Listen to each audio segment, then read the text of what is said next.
You know what'll brighten up a cold, dreary weekend? Christmas lights.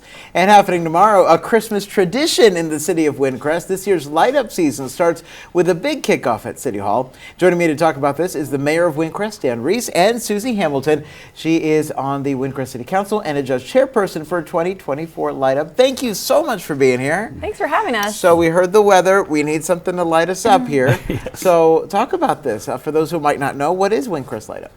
So Windcrest Light Up is actually a tradition that started 65 years ago, okay. And it started with Barbie Wynn, but it started with a tradition of putting lights on homes, and so we've been doing it for 65 years.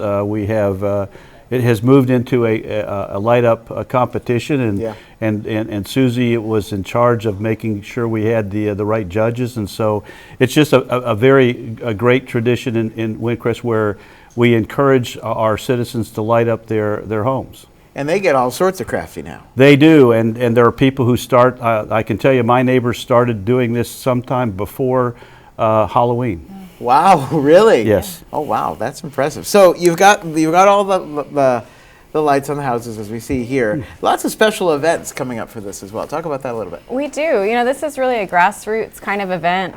It's a tradition for a lot of families here, so we wanted to expand the offering. So it's not just driving through the lights.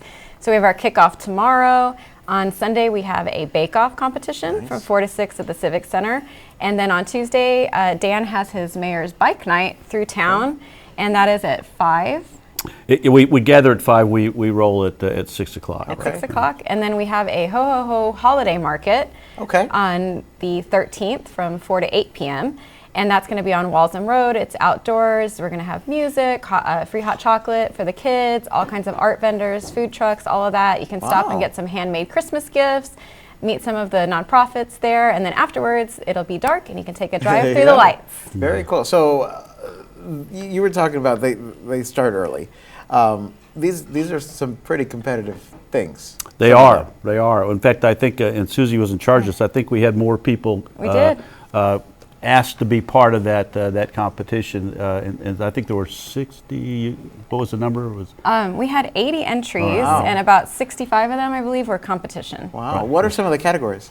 We have our best craft homemade is a category. We have best use of lights. We have most religious. We have a best street or cul-de-sac. We have a best multimedia, and there was only one entrant in that this year, but it's a family who does it every year, and it is a full light and sound show. You can pull up to their house. You can even make requests for the song that you want their lights to dance to. Wow. Yeah, so that one's really impressive. And this is all free? Yeah, it's all free, and it's a gift from the residents to our community. Each homeowner pays for their own lights, does the labor for their own lights, everything. So we try to offer something different than the big corporate events that are available out there. This is one of my favorite things, Christmas lights. So this is very awesome. And it gets started tomorrow. It starts tomorrow. We hope you'll come see us. I sure will. Bring the whole family. Dan Reese, Susie Hamilton, thank you so much. Thank you. Appreciate it. All right, we are going to take a quick break and we'll be right back. See you.